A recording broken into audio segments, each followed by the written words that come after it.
Well, I saw the movie.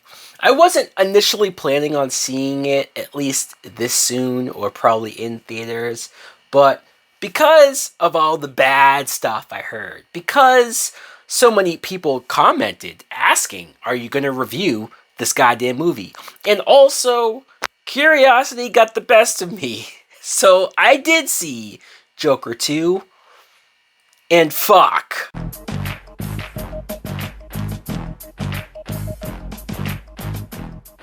Hey now! What is up, everybody? My name is Mike Brown, aka Review King MB, and yes, I just got back from IMAX seeing Joker Folie Deux because we're not pretentious and completely full of ourselves, are we? No. Booyah! Are they wearing Joker armbands because he died? Oh my god. This is a sequel, a 2024 film that is once again directed by Todd Phillips, the same man that directed and brought us the first Joker film. I can't believe it's already been 5 years. I can't believe how different and like its own thing that film was, not connected to any real comic book material, how the ideas it tackled, and then how much money it made. Like, that's such a weird phenomenon that happened with Joker. And the fact that this sequel not only got made, I am convinced that Todd Phillips and Joaquin Phoenix had no interest. They did not want to make a Joker 2. There was no plans to make a Joker 2 until the $1 billion came back and until Warner Brothers said, motherfuckers, go make us a sequel. Here's a dump truck full of cash to guarantee your participation with said sequel. And so here we are. And I am convinced that they brought us a movie that they just said, fuck it. Y'all want a sequel so goddamn bad? Here's your sequel that we know you're probably not going to like. They already pissed people off when they announced it was a musical. They already pissed people off for doing certain things with maybe the lore and the origins of the characters, specifically Harley Quinn in this movie. And then the ending. When the ending of this movie got leaked, I stayed away from it. I didn't hear about it, but I remember seeing people be pissed about what they read about the ending of this film. And so now that I've seen it myself, now that I can finally just ignore everything and have my own thoughts, I will say this. Maybe because I did hear reviews, I did hear people talk about how much they hated this. I didn't see specifics, I didn't want to get spoiled, but I still heard that this movie sucked, was like the quote in everybody's review. And I will say that, yeah, it sucks. It's bad. It's very bad, but I don't think I think it's bad for the same reasons that most people think it's bad, right?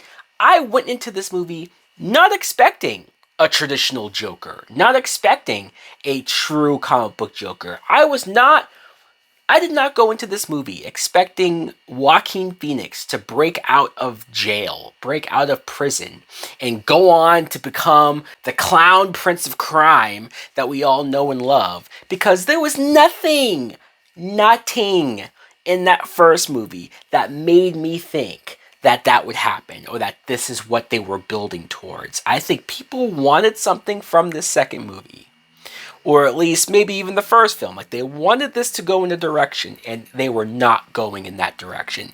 No signs of it, no reason for it. And so I was not expecting that. I was not sitting there in the theater right now for Joker Folie Deux and pissed because they were doing all this weird shit and doing all this other story shit. The story itself of Arthur Fleck, Joaquin Phoenix, on trial and sort of trying to debate whether or not Joker is a split personality from Arthur Fleck, or whether or not he's just a fucked up person that murdered people and deserves to be executed. Like, so that aspect of it, maybe people didn't find interesting. Maybe people didn't like it because of all the court stuff or just all of the very drawn out scenes of them talking about that, but I was fine with it because it's more of the same, or it's more of a similar conversation that we had in the first movie about people who are mentally ill, or is somebody mentally ill because of the product of their environment, how they were treated by others in society. Is that what leads them to go off and do violent things? Is Arthur somebody to be held up as a hero or as somebody to look up to? This movie continues a lot of that conversation, and that's honestly some of the best parts of the movie, is because they are tackling that, and they are looking at society that looks up to the Joker and like what that means, right? What that means for people, and for like those type of people that feel that way about the character. I was okay with all of that. Joaquin Phoenix, performance wise, it's more of the same, so it is still good. I've never once felt like he was the Joker. I never once said, here are signs of him becoming the real Joker. Like, I never saw that.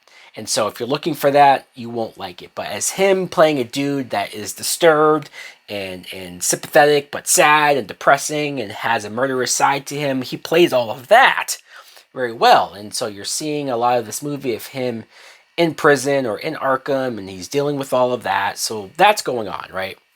Lady Gaga gets introduced in this film as Harley Quinn, and Lady Gaga is only Harley Quinn in name. She's not really Harley Quinn, or at least she's not traditionally Harley Quinn. She plays a woman that becomes infatuated and potentially in love with the Joker, who's named Harley Quinn, and so maybe that's where the similarities begin and end. Oh yeah, she's also blonde.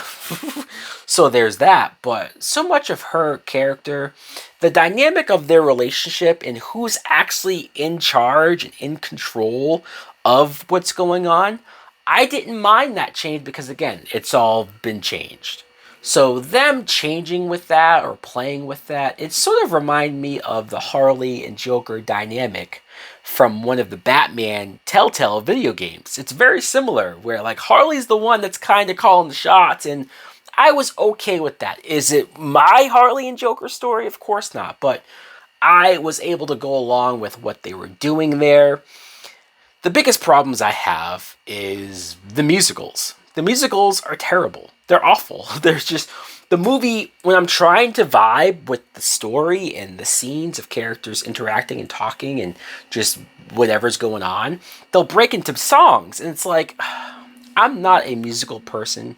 So there's a strike there. Obviously, like I even heard, when I heard that this is a musical, I rolled my eyes and just was like, really? But if the songs maybe were good, or if their performances of the songs were good, or maybe if they were presented in a better way, or maybe if there weren't so many goddamn songs. There's a lot of songs.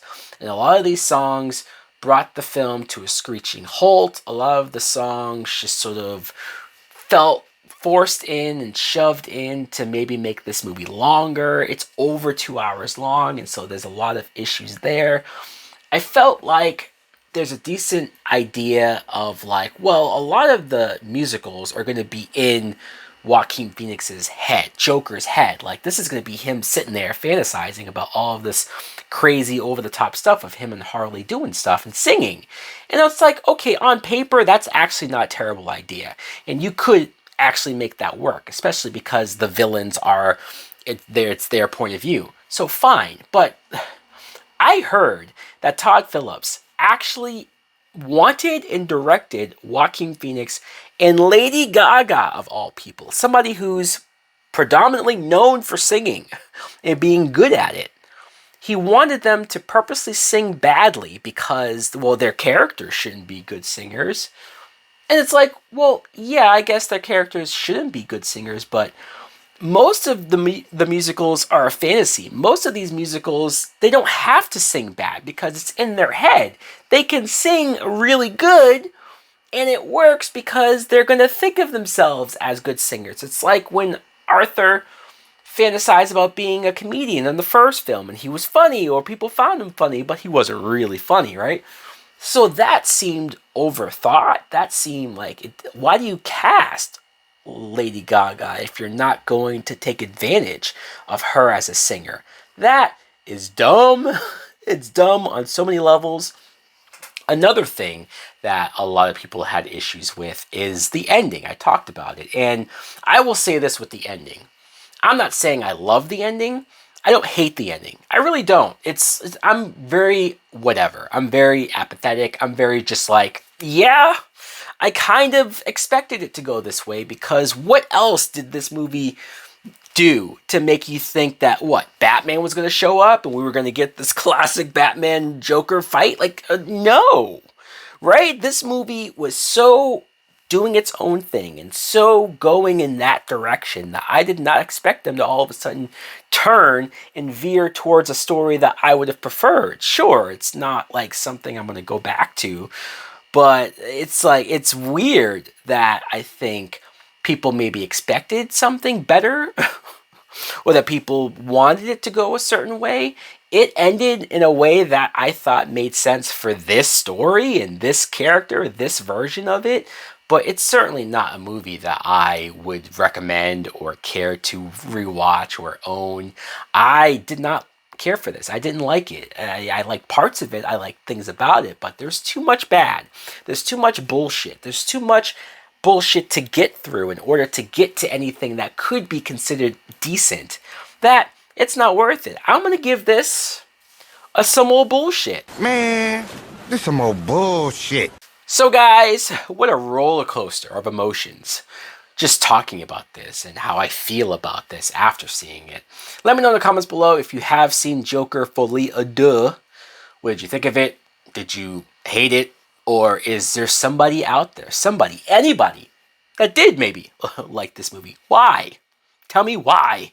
Damn it. Thanks for watching. Like, comment, subscribe. Later.